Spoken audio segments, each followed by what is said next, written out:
And now, from beyond our dimension, this is the JeffMara podcast. Here's Jeff. My guest is Joe McQuillen, who after the tragic loss of his son, began to research the metaphysical and seek out answers to what happens next. Joe, thank you for joining us today and welcome. Jeffrey, thanks for having me on and allowing me the opportunity to spread Christopher's message, which I think is one for anybody who's lost anybody in this world. Joe, for people who are unaware of your story, can you tell us how your son Christopher transitioned to the other side and how you were able to start communicating with him?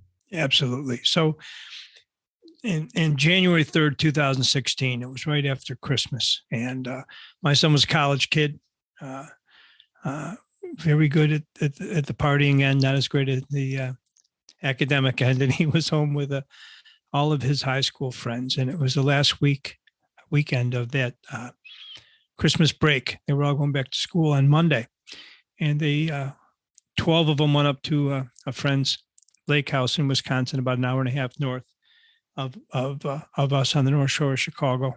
And it was just going to be, go up on a Saturday, kick up their heels, go to a local tavern, drink, shoot pool, go back to this kid's lake house, finish the party. Everybody was getting up in the morning, going home. I was waiting. I grew up in Buffalo, New York, and a big Buffalo Bills fan. And Christopher's a big Bills fan. His little brother Will is a fan. So we were going to watch the game since Chris was home. We were going to watch the game Sunday together, and so I was getting ready for his showing back up after going up for this weekend, and I texted him and I said, "Hey, buddy, where are you? It's like 11:15. The game, kicks off in 45 minutes." And 15 minutes later, I got a text from the young man whose parents owned the lake house and said, "Mr. McQuillen, Chris and 3 of his friends are missing." And I threw on a winter coat and some hunting boots and threw my dog in the Jeep and started heading up north. And I really did believe, Jeffrey, I believed that I was going to find him in a boathouse with a co-ed or another cabin with a couple of other pals playing drinking games or sleeping over the night's festivities. But instead, halfway up, I got a phone call from the uncle of the young man whose parents owned the house, who lived in the area, and said, "Mr. McQuillen, it's no longer a search, but a recovery. All 4 boys had drowned." And it turned out that, they went to this local tavern, shot pool, went back, drank, played pong, shot pool at the house. And at 3:00 in the morning, 4 of them went outside and, as 21-year-old boys will do, saw a boathouse. It was a perfect storm with a partially frozen lake and a snoot full of alcohol and partially layered clothing and untied Timberland boots. And they jumped in the boat and paddled out. None of them made it back. Flash backwards 15, 16 years before. I'd actually, on kind of more of a journey or just a lark, met with a medium. And it wasn't really successful or impactful till he got to the very end. And he said, "Your dad's here and he's holding a caboose and he's telling you railroad." Now, this was in 2000. This was before Google search or Facebook and my old man spent 40 years on the railroad, and all 5 boys, we had 10 kids in the family, and all 5 boys worked on the railroad during school. I stayed on for a bit. I was a brakeman on the railroad. So railroad was our family heritage. My uncle was a railroader. My grandfather was a railroader. If you look over my shoulder, on top of my bookshelf was a Canadian Pacific Railroad lantern that in all my travels I've had with me all these years, because that was our identity. So when I got this message, I thought, that's pretty interesting. The old man didn't give me any keys to the universe or he didn't give me lottery numbers, but he let me know he was somewhere that was accessible. Now, there wasn't any intense loss. I adored my dad, but he died in the 70s, mid 70s. Wasn't that, early for a guy of that age at the time. So although I missed him, I didn't have the longing that I did 16 years later when my son had transitioned. And I use the word now, transition, because I don't believe that energy spirit dies. I believe that we move over to another room, a better room, nicer, we get upgraded, And so as I'm driving up, the thought occurred to me, if my old man, whose nickname on the railroad was Iron Joe, even though he was a really sweet man when it came to the family, if my old man was somewhere and my son crossed and he's with him, I mean, that nobody circles the wagons like the McQuillens. We're a clan, So I thought, okay, this horrible tragedy has befallen us, which it has. What am I going to do about it? If my old man's somewhere and my son's with him, I need to figure out how to connect with that. Or Jeff, I need to scratch it off the list if it's all hokey new age BS. One of the two, and that started my path. That started my journey. I was set on the journey, and it hasn't stopped for 6.5 years. To this day, I continue to move forward, looking for that connection. So early on, we had exposure to some mediums. Sally went to my wife, Sally, who's a therapist and brilliant and wonderful, and so close to her. We found a tweet not long after Christopher had transitioned that he had written before that said, "The two things in the world I love most in this world are my mom and my dog." And by the way, that dog is with him now. So, and literally buried next to him in the cemetery, but I'll cover that later on, And so, she went to Denver because a friend of hers set it up and saw Rebecca Rosen, and early on got these messages. Right after Christopher transition, I called that same medium for 15 years before, or 16, who relocated to Arizona and started a phone dialogue with her. And it was amazing. It was she told me things I wouldn't know until I got the police report. She told me things about the accident, how it happened. She told me who greeted Chris, So I knew it was real. I believed at this point, Jeffrey, I believed it was real. So we continued and saw some mediums, and on June 30th, 2016, 6 months after Christopher transitioned, I read Bob Olson's book, which was a fabulous book. He was a private investigator in LA who decided to investigate the metaphysical like it was a case and became a huge convert. Brilliant book. I encourage everybody to read it. So on that, he had a website that I didn't realize was his, where if you put in your local area, you can research mediums around you with qualified, graded, and numbered. And so I find this guy, Andrew Anderson, in Arlington Heights, which was, or Hoffman Estates, which is about 40 minutes from my house, west. And I thought, okay, that's convenient. So I called him. All he had was my first name and made an appointment. And to be real honest, Jeff, I was 50-50 at the time whether I was going to bail on it. It was like, this is funky. I'm not sure, And in the morning of the appointment, two things happened. I took this, which is a bracelet that Christopher had given me when he was 4 or 5 at Disney World, and it says Dad on it. And I took it out of the drawer where it had sat for 15 years, and put it on my wrist, under my cuff. And the night before, I ordered some shamrock seeds, or a couple of days before, and they came in from Amazon. Now, nobody knows I had these seeds. I'm not a serial shamrock planter. It wasn't like I was hiding it. It was just, they had come in, and I didn't even mention to Sal that I was going to go plant shamrock seeds around his grave. Now, what happened, and this gives you a little insight into me, is that Christopher was buried on January 8th, 2016, in the North Shore of Chicago, maybe 2 miles from Lake Michigan. Ground was cold, frozen, snowy. So I bought 3 plots, and my buddy bought Christopher's godfather bought 3 others. And the woman said, where do you want Chris to go? And I thought, let's put him on the end near this little tree. Wouldn't that be nice? Well, when the snow started melting, it was apparent that he was buried next to another couple called the Sheridans, which I'm told are very nice people. But I was livid, Jeff. This was my kid, and I didn't want anybody confused whose son that was. So before the headstone, could be put in place. You have to wait for the ground to soften. And I actually had him moved over one plot. So I'll occupy the plot he was in next to the Sheridans. And I hope they don't mind that I snore. And Chris is in the middle and Sally will be on the end. And I will tell your readers, your listeners, when you get kind of an urging that you don't really know where it's from, listen to it, pay attention to it. I kept saying, this is silly. It's going to cost money. Are we wasting money to move him over? It was one of the most significant things I had done since Christopher transitioned. I go to that grave all the time, and it's perfect. It's exactly perfect, just like it is. So listen to that higher voice. It's generally from somewhere else. So I had that day, the ground, he had been relocated to the plot right next to it.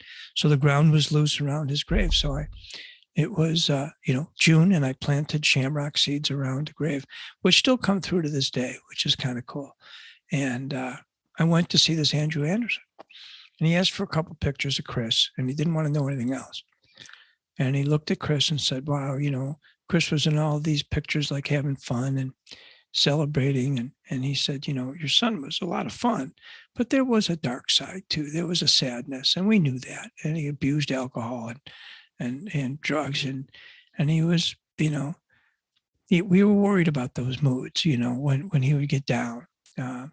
He looked like Brad Pitt. We had told by mediums that he looks just like Brad Pitt. I mean, he was a beautiful, beautiful, and a loving, sweet kid. He was wild and a tough kid, but we had 2,000 people at his wake. 2,000. The funeral parlor, Grace Martinson left the funeral home open 2 extra hours so everybody could get through on a wet, rainy, sleet night in January. That's how impactful this kid was and continues to be. So I had moved him over, and I had gone, seeing Andrew that day. And Andrew said to me, Chris is telling me that you had an anniversary yesterday. And it was Sally and my wedding anniversary on June 29th, the night before, which we didn't celebrate. We were 6 months after burying our kid, but he said, you didn't celebrate, but the rest of the family came together on the other side. I'm from a big Irish Catholic family, 10 kids. So there's a lot on the other side. And he said, Chris acknowledges you're wearing the bracelet he gave you, which was under a cuff. And he said, Chris acknowledges that you were at his grave planting something. That's the moment. That's that aha moment, Jeff, that I went from believing to knowing. And it was, okay, I'm all in. Buckle up, And I tell people, dig in, buy in. If it doesn't work for you, we'll refund all your misery, right? But the difference of knowing your child is nowhere versus somewhere, and somewhere where you can connect to, is substantial, right? So I will tell you that I'm a different guy than I was prior to January 3rd, 2016. It's not like I was a pirate or but I was a lot more selfish and worried about myself. And there's a quote from a Japanese poet, Haruki Murakami. Do I look like a guy that would quote Haruki Murakami? And he said, once the storm is over, you won't remember how you made it through, how you managed to survive. You won't even be sure whether the storm is really over. But one thing is certain. When you come out of the storm, you won't be the same person who walked in. That's what storms are all about. So I wasn't about to let this event, a bell that couldn't be unrung, I couldn't change it, but I couldn't let it go without A, trying to connect with my son, and B, finding myself changed because of it. I wasn't going to let it be a waste. So my focus has been on, since that time, I had no intention of writing a book, much less two. I was taking all these medium sessions, and then I'll explain the downloads for the spirit writing. And I was putting them in a book, or I was putting them in legal pads and dating them, stapling them, putting in a date file. And on the anniversary of his crossing, which was January 3rd, 2017, I had started waking up at 3:00 in the morning and coming into this office, which is my home office, but was Christopher's bedroom as a kid. So it's It's a happy place. I would feel him here. I could sense him here. I could sometimes I think, I'm thinking I might have gone a little crazy. I could smell him here, like a locker room, a teen. So I'd come here because I felt comfortable. I'd listen to a guided meditation. I started aligning my chakras. I light sage. I have candles. I'm holding a crystal. I hung up my hockey skate 3 years ago. I don't look like a guy this would be my path, but it is, because it's that important to me. So on that anniversary, I was sitting in this room and I was writing, I was meditating, which is something that I tell parents you have to do. People say, I'm not good at it. I say, get better, work on it. There's amazing guided meditations out there, and you can just put into your headphones and let it rip, So I started going through this, and all of a sudden I picked up a pen and started writing. And the first messages were like, Dad, you're not going to believe it. This is incredible here. The colors are beautiful. They're pink. They're vivid green, blues. He said, the air is love, but it's air. He said, it's never cold. It's always good here. And I'm writing down and wondering if I left the reservation here, Jeffrey. This wasn't something that I was exposed to. And then he said something that in reflecting, I knew it wasn't me making this up so I could feel better about this horrible loss or this broken heart. He said to me, Pop, and Nancy in the medium said, he's calling you early on. He's calling you something. It's Pip or Pap. And it was Pop. He would call me Pop, and Pop when it was playful and Dad when it was serious. And so he'd say, Pop, you got to let go of this resentment. It wasn't Scotty's fault. I loved him. He loved me. We were pals. And Scotty was a young man whose parents owned the lake house. And I was mad at him because I had to be mad at somebody, Jeff, right? And I'm Irish, and they say Irish Alzheimer's is you forget everything but the grudges, And I was mad, and they were a little too privileged and a little too lackadaisical. But the truth of the matter is, this event could have happened at my house. You're not going to control 21-year-old boys. This could have happened anywhere, But I said, okay. For you, I'll let go of this. Chris, I'll do this, but I wasn't ready to. And besides, I thought, when am I going to see this kid again? Right. So fast forward 12 hours. It's the anniversary of Christopher's Crossing. Sally and I were going to meet at the grave. I wasn't going to the office, of course. And we were going to meet at the grave at sundown and launch a Chinese lantern. Now, I will tell you that in the few years since that, I've actually mastered Chinese lanterns, and I no longer set the prairie grass in the graveyard on fire, which I did a few times, But I got a text from one of his friends that said, Mr. McHugh, a couple of us are going to meet at the grave at 3:30. Can you join us? So I grabbed the hockey cooler, threw some ice and beer and Gatorade and a box of cigars, and figured I'd go up and hang out with 2 or 3 college friends. When I got there were 40 kids at the grave. It was amazing. It was like watching, the clown cars where these kids keep coming out of cars. And there was kids from his childhood to his middle years to his college years, high school, college years. I mean, amazing. All these kids were still so close to us. And one of the first kids I saw was Scotty. And instead of being resentful or instead of ducking him, I went up and embraced him. And I realized, holy cow, Christopher prepared me for this moment. Wow, that's a powerful kid, powerful source, So that was the first year. And from then on, I've been getting downloads a couple times a month, for the last 5.5 years. And I do the same thing. I write them down, put them in order. I get up in the morning and edit them while the message is still fresh because my handwriting's like it is. The nuns would have been livid. And then later on, I thought, these will be, I'll put these in binders that I could just read later on when I'm sitting on a rocking chair on a deck, relaxing. I can read this to feel close to my kid.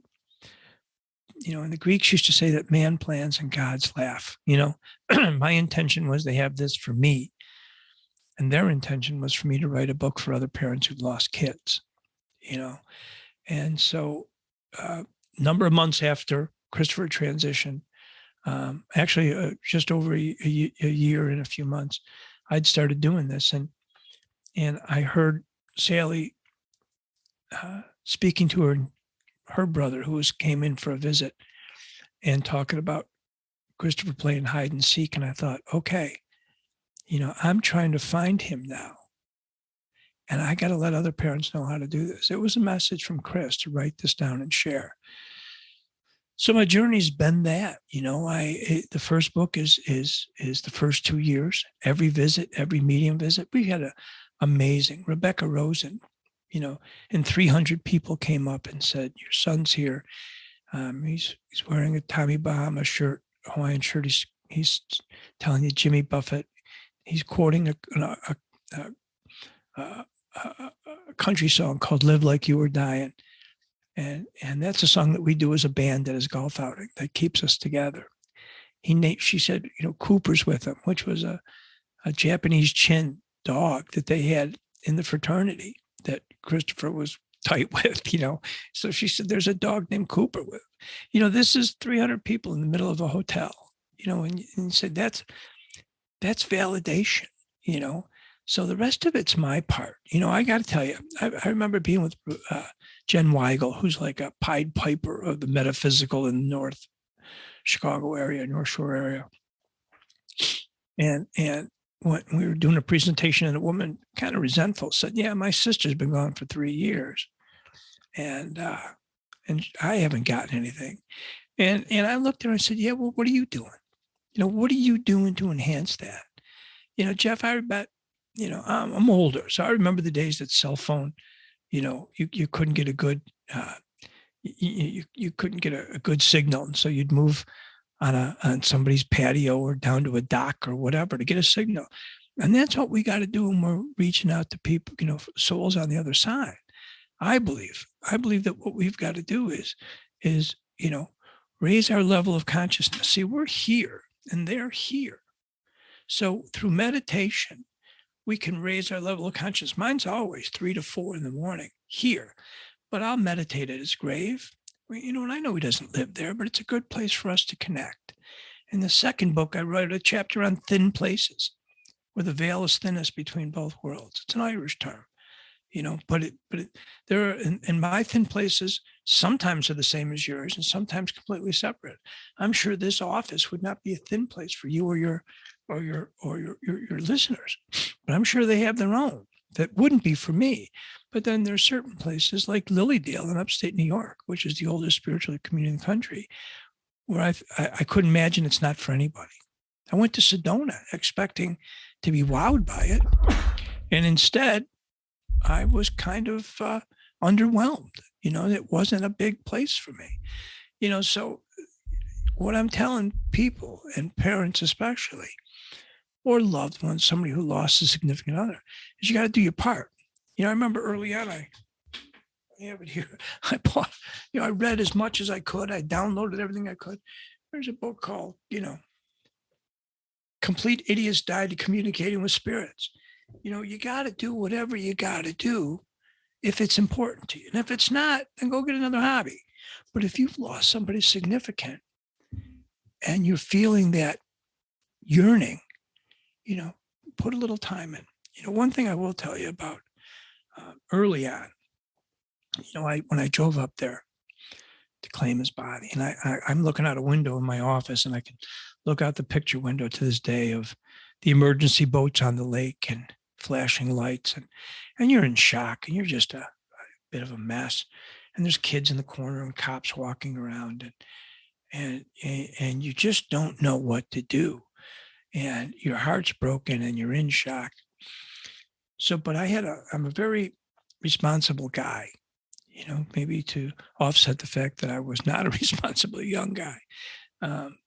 And I would get home and I had all these arrangements to make, funeral parlors, plots, masses, receptions, readings, all the things, get a suit for my youngest, boy, and all the things that are on the checklist.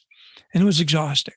And every night I'd hit my knees, and I've been sober 37 years. I was wild as a young man and was very grateful that God relieved me of that compulsion a long time ago. But I get on my knees and I thank God for my family, my sobriety. But I said, we're not good, you and me. You took my kid. And on the third night of this, I got in the bed and I got a download from God, which is pretty nice, And he said, I didn't take your son. His recklessness and free will caused him to come home early.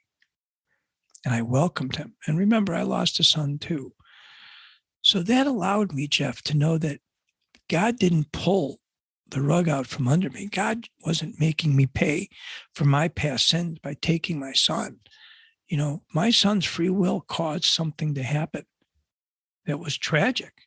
And instead of God making this happen, I believe God was grieving with me.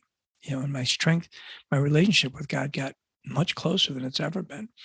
There's a wonderful book called The Shack about a young man, or about a man who lost a daughter tragically. And he met God through a coma. And God said, just because I work incredible good out of unspeakable tragedies doesn't mean I orchestrate the tragedies.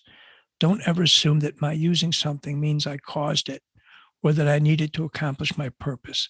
That will only lead to false notions about me. So, that's what I'm trying to do, to work. God's working incredible good out of unspeakable tragedies.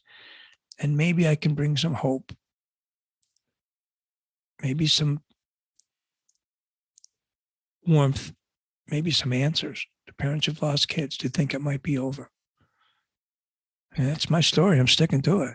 Well, thank you for sharing your story with us. You mentioned that Chris was greeted by somebody on the other side. Who was that? So funny, I just looked this up 10 minutes ago.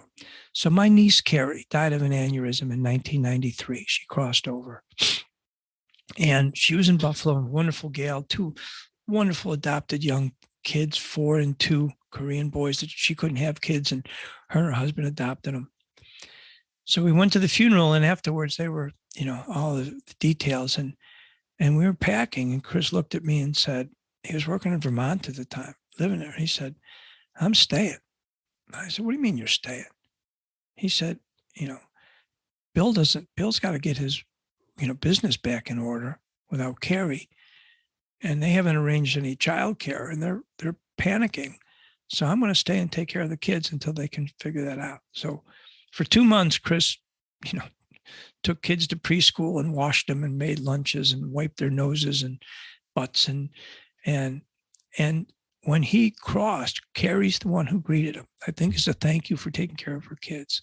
And he literally said, Carrie, what are you doing here? Because he didn't know at that point in time. You're not sure what happened. He said it was like falling asleep and waking up somewhere else.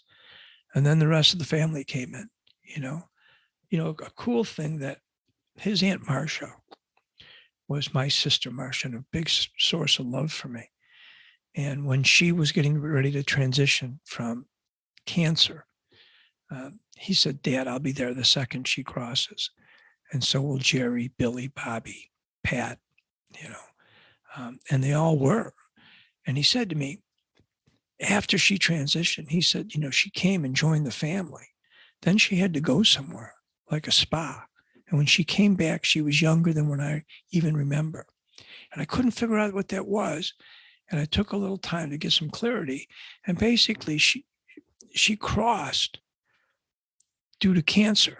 And the cancer stayed with her body on this side, but the trauma crossed with her.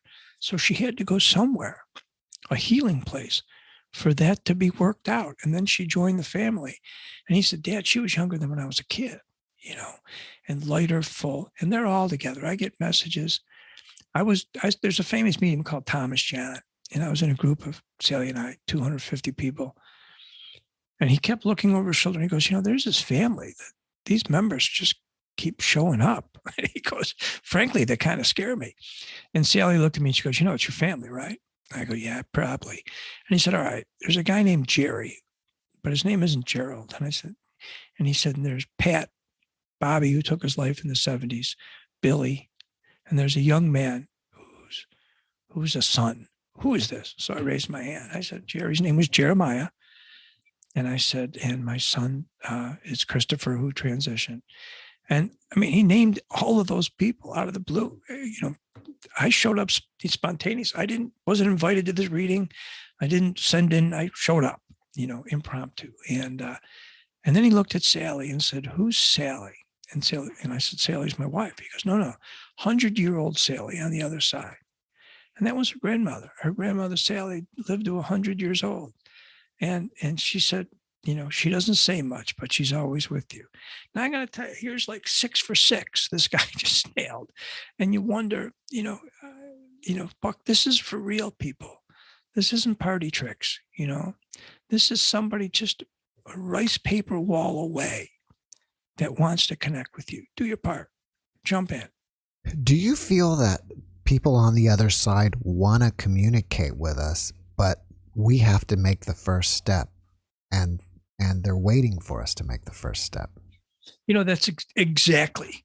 I mean, I wish I couldn't put it any better, Jeffrey, that they're like outside in the window knocking, it's like, but remember that book, The Secret? It's a wonderful book, right? It was actually a woman's book, supposedly, but I've gotten so much out of that book. And basically they talk about the universe. You got to go first. You got to ask, you got to go first. So I think by me seeking Christopher out was the signal that I went first.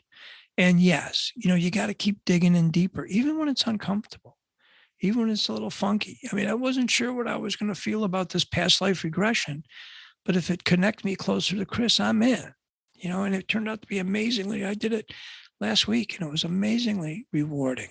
And what it tells me is that Chris and I, as I suspected and been told by mediums, Chris and I had been through a myriad of lifetimes together. And they just took me back to one. That was an amazing one, where we weren't father and son. It was older brother and little brother. We were siblings, which I had been told that we were siblings in another lifetime. So, that's me doing I got to go first. I got to make the effort. They'll dumb it down. They'll lower their level of consciousness to get to us, but we've got to raise ours, and that takes work. So if it's important, I send out an attachment. My email is jbmcquillen@gmail.com. If anybody needs to reach out, and I could send you these attachments. I have steps for connecting, which are the steps that work for me. And everything I've done, I've picked up along the road, right? None of this is new. I love when people talk about New Age, right? New Age, when it was the 12th century poet said that, Rumi said that goodbyes are for those who love with their eyes, for those who love with their heart and soul. There's no such thing as separation. It was 12th century, So what's new about that New Age, right? And another thing I have is a chakra chart that I put together, and those are important. I stop it when I'm meditating. I align my chakras, and I stop at each level. Inhale 7 seconds, exhale, say Christopher's name. Now it works for me, right? So I'm going to continue to do this, like being on a hitting streak. We talked about sports analogies, right? I'm not changing my batting gloves if I'm on a hitting streak. And so I continue to do the same things, then I enhance it. I carry siesta key sand with me. It's quartz crystal. It's 99% quartz crystal. I thought it was an urban legend. I researched it. It is. So now when I'm writing or before I talk to you, I sprinkle a little bit on the desk so I have something on my fingertips. I mean, I keep adding to this repertoire so that I can continue to get closer. So yeah, what I'm going to tell you, parents, is your heart's broken, you're grieving, you're hurting, but get off your butt and do something to connect, because they want to connect with you. Susan Giesman, brilliant writer, and I met her out in Arizona, and she's actually read Chris for me, and I adore her. She's amazing. She wrote a book called Still Right Here, and I steal that when I'm signing books. I'll put, your kids are still right here, and they are. You just got to get rid of doubt, and dig in and do your part, man. Do your part. You mentioned something earlier that I haven't heard before, and that was about the thin places between here and the other side. Are you saying that those are physical places or times of days or both? Physical places. Now, I think there are times that enhance, that they're even thinner, right? Okay, so I'll give you an example. In November of 2016, Chris had been gone about transition about 11 months. I went to my best friend's wedding, who had lost his wife, Debbie, 15, 16 years previous to cancer, and marrying a great gal. And that Debbie actually said that she picked out for him, right? And so I went to where I was going to this wedding. The last thing I wanted to do was travel. And I had been to Arizona to talk to the boys at Imbalance Ranch, where Christopher had worked and went to for a year, and came home, and then, a month later I was back on an airplane, which I would have hated to do. But I love Alan, and it was a wonderful trip. And I left the wedding, as I always do. It's the Irish goodbye, Jeff, where you just disappear, and everybody thinks you're still there, right? And you don't make eye contact, you just keep going. So I actually opened the door. We were outside having a cigar with a bunch of guys, and it was nice. And there were champagne were popping inside. The wedding festivity, the party was in full run, and it was time for me to go anyhow. So I opened the door to an Uber for a woman, and then just kept going. Went to my car, put the GPS to a beach, took me to Lido Beach, and then the next night took me to Siesta Key. And 11 o'clock at night, rolled up my pant legs, took off my shoes, walked in the sand, smoking a cigar, and I just felt this amazing, overwhelming sense of Chris. Thomas John later on said that those 2 nights he walked through me, and it was amazing. I'd never felt that closeness. So that's when I found out that Siesta Key actually was quartz crystal, and that the Indians consider it sacred. So we go there pretty much every year, and I go there at night, and I launch Chinese lantern, where I lay on the beach and I feel Chris around me, and I talk to him. But that's a sacred place for me. That's a thin place. But that's a thin place for a lot of people. I felt the same thing on Lido, even though Lido's beach is not quartz crystal. It turned out to be a very, very thin place. The grave, Sacred Heart Cemetery, that I moved him over one, is a thin place. We connect there. I feel him around when he's there. This room is. So, around my son's grave, or this room wouldn't be for some other readers, but they've got their own. Sedona was a thin place. I'm told that the vortex has shifted. That's why it's not as powerful as it used to be. But I didn't know that at the time. I was really disappointed in it. And it wasn't what I expected. Then I went to Imbalance Ranch, which is in Sierra Vista in the middle of the desert. It's a boarding school for boys, and they do aquatic or horse therapy, and it's an amazing. I didn't buy into any of this before, and now I go out there once a year and talk to the boys out there. They suffer from addiction, boys from 14 to 18. But walking those grounds, I just feel Chris all through me. So and they named a fire pit after him, and put up a new bunkhouse and call it McQuillen Manor. We contribute. We do golf outing, and it's just an amazing spiritual place. But that desert is sacred. It's a thin place for me. So I think everybody has their own thin places, and then there's certain thin places. Like I walked into Notre Dame Cathedral and just started weeping. I had no idea why. So I think there are some that are just shared thin places, that are thin places by nature, and some that are thin places with only individually, and so you got to find yours, and it's worth working at, looking, trying, figuring out, where's that sacred spot? People have erected benches on places that were important. I did a meeting. I did Andrew Anderson, a wonderful medium. And he asked me to come to a spirit out group. And I don't like groups, but because I love Andrew, I went. And a woman, we were talking about, he mentioned thin places, and he was reading from my book, our book. And the woman said, next to me, she just lost her husband and didn't know where she should leave his ashes.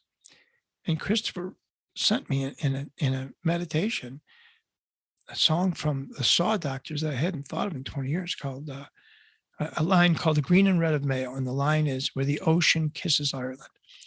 And he said, share that with her. I said, okay. I go, hey, hate to intrude.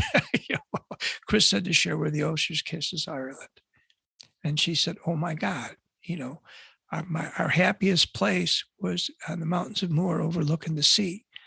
Now I know where I'm going to take his ashes. And that night she went home and made reservations to fly to Ireland and shed his ashes in the Irish Sea.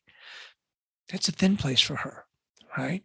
And thankfully, Chris brought that message aside. So more than anything now, I'm just a vehicle of his messages, his insights, his words, his wisdom, yet being the same funny, smart, kind of smart alecky kind of kid that he always was, but so loving, Has Chris ever gave you any information about higher selves? Well, he tells me I have to listen to that higher voice. He tells me that all the time. And he tells me I'm evolving. He also tells me, I remember I was visiting with a medium and said, are you writing a book? I go, yeah. He said, well, Chris says, let's get going. And I said, I'm writing as fast as I can. And Chris said, look, Dad, your message is important, especially to fathers, And you don't look like somebody that would carry this message. And that's important. He said, that's why you're a good ambassador. So don't stop. You got to keep going, So he tells me that. He's also made reference to the source, which I interpret as whatever God you think is God, the energy, the beginning, the I am who I am, right? The source. And he's made reference to being that they're in there, his presence. That's his domain. All of this is. He said to me one time, Jeff, he said, look, your world's good.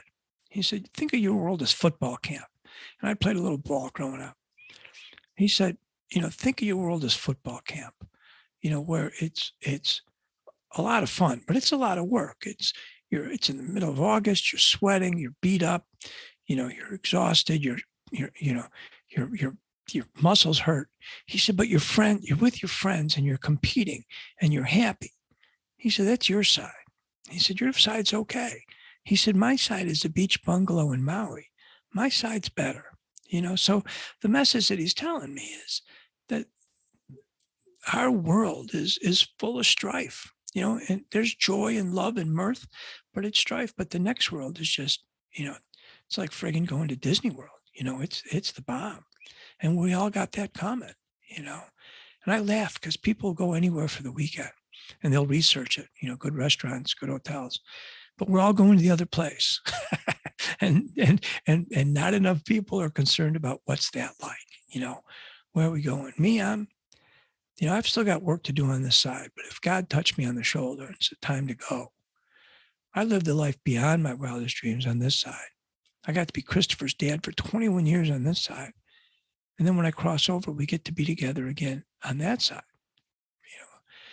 Can't go wrong, man. The reason I asked about higher selves is because I'm wondering about reincarnation. And I think you mentioned that you've lived lives together before.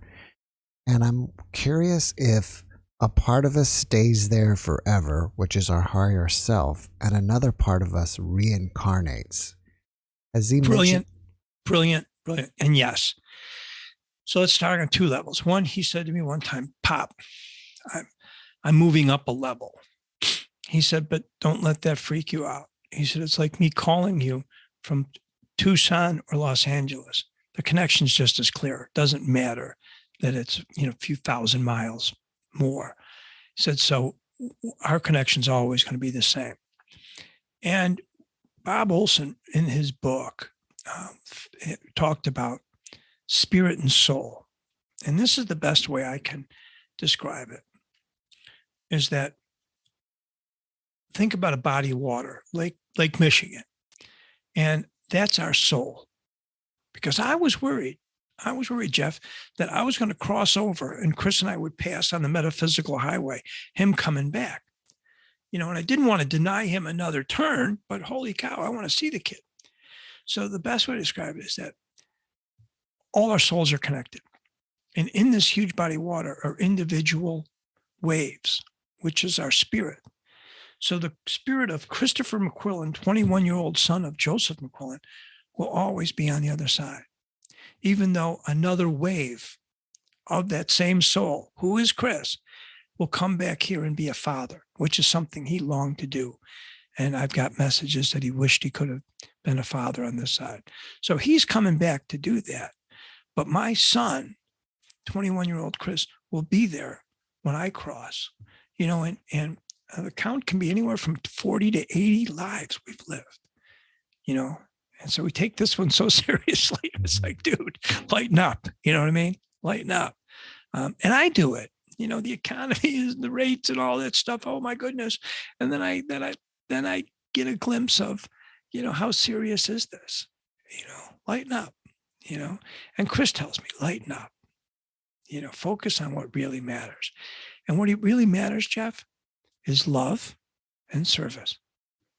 I live my life two ways. I told you, I'm a different guy. I live my life to please my God and to make my son proud. And as long as I follow those two tenets, I can't go wrong, right? And that's how I live. And that's what matters to me. Being of service, being kind, right? Three things in this world are important. Number one is to be kind. Number two is to be kind. Number three is to be kind. I follow that too. What are some of the most surprising things Chris has told you about the other side? I mean, the description of that you can have everything you want, you're just not sure what to do with it. That it's all family, that it's like a family party that he can join anytime he wants, that my dad's with him.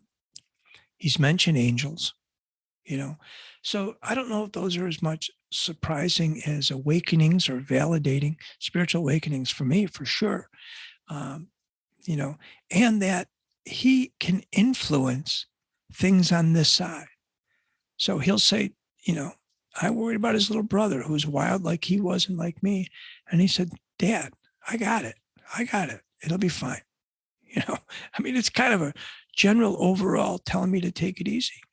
He told me he didn't like my daughter Caroline's 5 years ago, her boyfriend. But he said, don't worry, he won't be sticking around long. And he was gone, But she, medium told Sally that Caroline was going to meet somebody significant in the fall.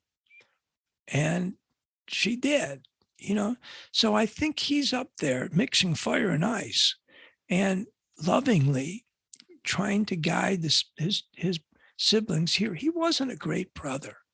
He wasn't. He, like most older brothers, was a little dismissive and a little abrupt. And he struggled with certain things like school, where like Caroline was a great student, but he didn't see the hard work that she put in. It was like the duck who's looks like he's gliding, but underwater, those legs are paddling, man.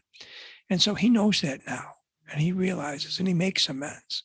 So I think what the most surprising is, I just assumed they'd be up there doing their job.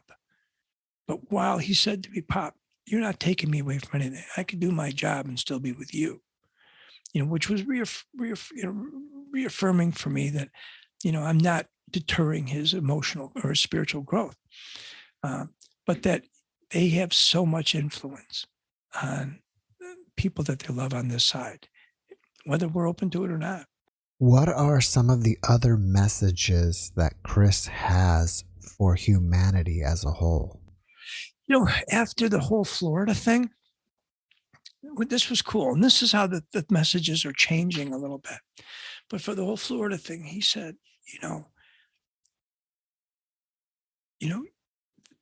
he used we, meaning the big we, like we're all part of God, that we didn't cause this. This happened by nature. This wasn't what God did to test people. Although he said he used the term source, was very pleased at how people were helping each other. But it's not a test, that he doesn't do that to us. That things happen in this world, and what we do with it is what matters. So he wanted people to know that. He sent me a message just the other day that I posted on Helping Parents Heal that said, look, you matter, and he basically said, when you lose a child, you wonder if you matter anymore, or if what matters crossed with that child. And one of the reasons you matter is that when there's a grieving parent, they call themselves, and they're wonderful, and I call myself too a shining light parent. So somebody hurting, you might be the only example of a shining light parent they ever see. So do your part, reach out, help each other. A problem halved is a problem solved. Drop the rock. I reach out, and it's parents. If you lost a kid, look up Helping Parents Heal. It's run by Elizabeth Bosson, who's an absolute angel on earth, who lost her own boy, and started this amazing group. And it's online. And actually in January, Sue Erickson, who's a phenomenal medium, author, coach, past life regressionist, and I are going to do a joint meeting together on January 24th and Helping Parents Heal. But, I'm on the way to the office. I'm dropping off a couple of books, sending out to people because I want, one guy lost a job and couldn't afford a book. So what am I going to do? Tell him hold off to get a job, to get a book that might help and raise your spiritual awareness. I'm mailing it to him, and if I take care of God's people, he's going to take care of me. And I'm making Chris proud.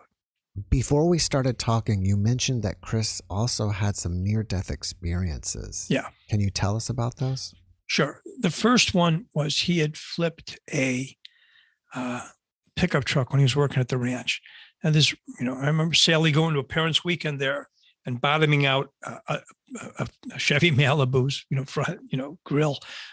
It's a unbelievably ruddied, there's cow crates.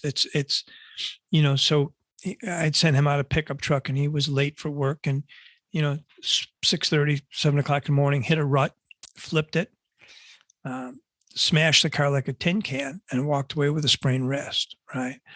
Another time he was hiking up in Havasupai, and he was helping, and the leader, who should have known better, who was a well-known wilderness guy, let the kids go into into a couple of mine shafts or mines, and abandoned mines up in Indian country. And Christopher actually went down a mine shaft and fell 30 feet. It was a 100-foot mine shaft. He ended up on a ledge. And that's when he told me when this was, and I'd flown out and spent the week with him, and while he physically healed in surgeries and such. And he told me about a guy in white who was with him the entire time. And I asked the kids at the ranch, who were there. And I said, who was that went down with Chris? I want to thank him. He goes, nobody was down with Chris. Chris was on his own. So it was only after Chris transitioned that I realized that was an angel. So that was the second. And Renee Russo, who wrote a wonderful book called The Happy Medium, and I read it early on. And she had explained that the third NDE is usually the one that causes you to transition. Why do you run out of hall passes? Jeff, I'm about 6.5 years later, I'm about maybe ankle deep in the knowledge of the metaphysical. There's so much more to learn. And there's our rules that I don't know. Why can God intervene sometimes, but after the second one, why he can't? I don't know.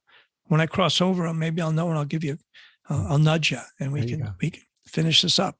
But so those were his two, and the third one was just, why did 4 beautiful boys have to transition that January 3rd? I know that there was a soul contract, or I believe, or I know that he had signed a soul contract to leave early. And if he didn't leave that moment, he would have left the next year. And we always had a feeling he wasn't meant to be here long, although we wouldn't even admit it to each other. It's only afterwards that Sally and I could ask each other, did you feel that way? And so I know that he had a soul contract. I had a soul contract that said, 65 years old, my path is going to be to reaching out and helping parents who've lost kids. It wasn't what I thought was in the cards, but there are rules, and more will be revealed. I know that. It's interesting that you mentioned that, because we talk sometimes about exit points, and it sounded like he had a few exit points and finally took one. I believe firmly. I knew nothing about exit points prior to January 3rd, 2016. Nothing. I firmly believe in exit points. I think it's like a highway, right? And you can get off at this exit and maybe the next one, and then the next one says, next rest stop 30 miles. I don't know. But but one of those exits you're taking, and you've made that deal before. Chris and I made this deal, and his mom, on the other side, when none of us came into this thing, and I've had the message by more than one medium, I mean, like 3, 4, 5, who said the reason that Christopher transitioned to 21 is the impact that he has made on people's lives since his transitioning. He could have never accomplished on this side. It's bad trade, by the way. I say it all the time. I would really rather be abysmally ignorant of all things metaphysical and go get a pizza with my kid, right? But that's a bell that can't be unrung. That wasn't my choice. Maybe I was part of the choosing, but it was before I was on this side. So that when people say to me it's not fair, I go, fair is where you go to eat candy corn and ride the merry-go-round. Fair doesn't fit into this, and it's true, So we did agree to this, not on this side, but prior. And I don't look like a guy that would talk about soul contracts and exit points, but dang, I am. It's amazing to think about his exiting early set you into this position to be helping so many people. Yeah. And he continues to help so many people. The Buffalo Bills, as I said, we grew up, he's got a logo of the Bills on his grave. In 94, he and a bunch of college guys drove to Detroit because a game was being played there because it snowed out in Buffalo. They had a great time. And yesterday, the same thing happened. Buffalo was playing against Cleveland in Detroit. And all of a sudden I get a text and pictures from 3 of his friends who said, look, we want to honor Chris. And so they drove from Chicago to Detroit, left at 4:00 in the morning to go to the game with their Chris McQuillen T-shirts on, I mean, that's an impact that matters, Has he ever mentioned seeing angels or any other non-human intelligent beings on the other side? Yes. And what he told me, he described angels. He said, Dad, the best way to describe angels is angels are like beautiful dogs. Dogs only there to love you and provide love and happiness and joy. And you see them, they make you feel better. He said, that's what angels are. They're like perfect dogs. They're there to bring love to you. He said, and Dad, they're real. The one that he saw in the mine shaft was an angel, and they're real. So yeah, he has talked about angels. All right. Did you plan on writing this second book? I didn't plan on writing the first book, So after the first book, you have great questions, Jeffrey. You should do this for a living. So after the first book, I was feeling a little melancholy. What a great term, right? Because I was finishing up and I thought, what if after this project's over, the connection, dissipates, right? It was a horrible thought. But I knew I had to finish the book, and I promised I would finish it by Father's Day of 2018. And so I'm finishing it, and I get a message that says, don't worry, Pop, this connection will go on forever. We're not done yet. We'll be writing until you cross. So all of a sudden that lifted, and I knew as long as I wrote, he was going to be writing with me. And we're on a third book called One Foot in Both Worlds.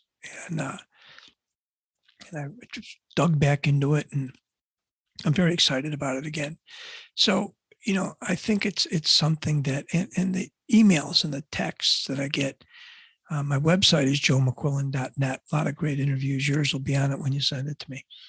A lot of, people send me, and it just tells me how maybe a conversation I had, changed their spiritual life or their path. And then I know Chris and I have done our job, right? It's like St. Paul said, I have run my race, I've been poured out like a libation. And when I read those, I feel like, yep, I did my race. I'm not ready to go, but if I did, I know I did left spreading God's, being true to God and spreading Christopher's messages. which is not a bad deal. You mentioned that you're working on your third book. Do you have anything else that you're working on that you want us to know about? Well, no, what I tell you, go to Amazon, and this is in all humility. They're two of the best books written on the metaphysical, because they're written kind of a boots on the ground kind of experience walking through it. So, I've researched a lot of stuff, but it's the journey that I've experienced. So it's easy to read. There'll be moments that you laugh. There'll be moments that you cry, especially if you lost a kid. But they're important books. So, get them. They're on Audible. They're on Kindle. The third book, I am going to write a screenplay. We'll see what happens. I was in the middle one before, and I got the message that Chris didn't really want that. He wanted it in book form. So we'll continue to do what he wants me to do. And I think maybe he wanted the third book to be done and then combine them all. And, I don't want it in some cheesy made-for-TV movie, but, The Shack was an amazing movie. The movie What Dreams May Come with Robin Williams and Cuba Gooding Jr. The best part of that movie was when Robin Williams, crosses over due to an accident, and Cuba Gooding's a spirit guide. And Robin couldn't understand what that was all about, and how it happens. And Cuba Gooding said to him, look, the word body comes from the word bodhic, meaning a structure. He said, so you're in your house, you aren't your house. If your house falls down, you get up and you walk away. And that really made it crystal clear for kind of a simple guy. What happens? That Christopher's body fell down and he got up and walked away. I thought that I had discovered that we're spiritual beings in a human experience, until I saw that Pierre Desjardins quoted in the in the 1920s, that we are not human beings having a spiritual experience. We are spiritual beings having a human experience. He was a Catholic priest and an author, and he ran out of favor of the Catholic Church because of that thinking, that we're spiritual beings, which actually aligns with the church's teaching. So I don't know why they get a little huffy about it. This is a meat suit we're running around in, and it will fail, but our energy and our spirit keeps going, and I do believe, you asked about reincarnation. I believe in my heart of hearts. I don't know why I know this, but it's our choice. If we want to cross and we're done, we're done. If we want to cross and hang out for a while, then decide, I want to go back to Earth School and learn some more things, or heal more, or fix things, then we go back. But it's our call. We're not imposed upon to go, do somebody's will that way. We make the call. And if we're tired and we run out, have a nice retirement over there. Well, Joe, before we finish up, can you leave us with one last positive message? The ones you love are still right here. They're here. They're around you. Be aware. Look for the signs. Try to feel it. Don't dismiss it as imagination. Understand that we're limited in our thinking. So let your mind and heart take you to places that maybe you don't think is possible, right? But we're here. There's a lot of energy on this side that's waiting to connect with you. Be open to it. Joe, thank you for that message, and thank you again for being my guest. I couldn't have enjoyed it more, and thanks for sharing Christopher's message. Appreciate it. Thanks for watching the JeffMara podcast. I really appreciate you. Another way to show support is through YouTube memberships. And if you do, there are loyalty badges and other perks depending on your level of membership. All you need to do is click the join button underneath the video to find out more. Thank you for your support.